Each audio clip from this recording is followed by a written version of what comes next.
President Trump said he thought we should default rather than pursue this kind of lunacy. At the end of the day, the only person that would default in this town is Joe Biden, unless Republicans default on the American dream by voting for this bad bill. That is why this group will oppose it.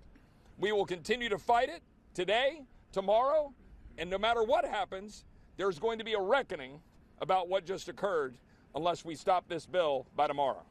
Although the debt ceiling crisis has been resolved, the fighting is just getting started as the far right refuses to cave into what they see as an egregious deal for their MAGA agenda. And by egregious deal, they mean that it does not cut enough money from social services, gut the FBI and CIA, or get rid of enough of Biden's climate agenda. If you thought the progressive left was angry with the bipartisan deal on the table, let me introduce you to Congressman Chip Roy, who is leading a revolt against the deal McCarthy struck. And it's a result that is going to fracture the GOP even more than it's already fractured. Roy is holding nothing back and getting his message across by throwing centrist Republicans completely under the bus, including Mitt Romney, who Roy lambasted by saying that, quote, "There's a reason Mitt Romney supports this." Kevin McCarthy has had a chaotic time as Speaker of the House, to say the least, from his raucous confirmation saga to weeks of nearing a complete U.S. default. His job has never been on the line more than it will be in this coming week. Basically, to get this deal across the line, McCarthy will have to get some Democratic support, which is as good as placing a target on his back for the far right to shoot at. Matt Gaetz said in no uncertain terms that if the Speaker does try to lobby Democratic votes, quote, "it would likely trigger an immediate motion to vacate." As I mentioned in my previous video this week on the debt ceiling, which you can check out on my playlist on the breakdown, the current deal cuts spending for the IRS, rescinds COVID money, broadens work requirements for adults on food stamps, and unpauses student loan repayments. And while us on the left certainly have some thoughts on those cuts, the far right is seething at the mouth that it doesn't go far enough. Tomorrow's bill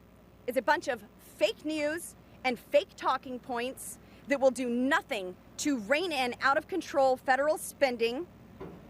If every Republican voted the way that they campaigned, they would vote against tomorrow's bad deal, because this is the very thing that we all campaigned to put an end to.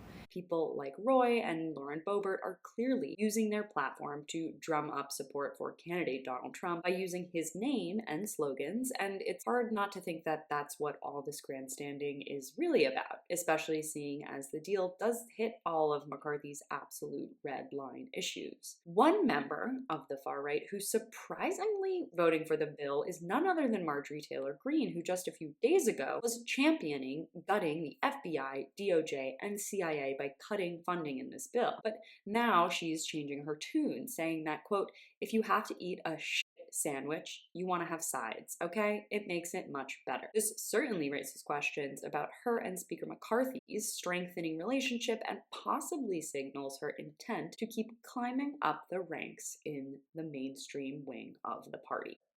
For more of my coverage on the breakdown, stay right here. You can watch my latest video on the looming debt ceiling and the moment Trump realized he's a massive hypocrite by clicking on a link in the description box below. Thanks so much for watching. You can follow me on all platforms at CaroJohnson917.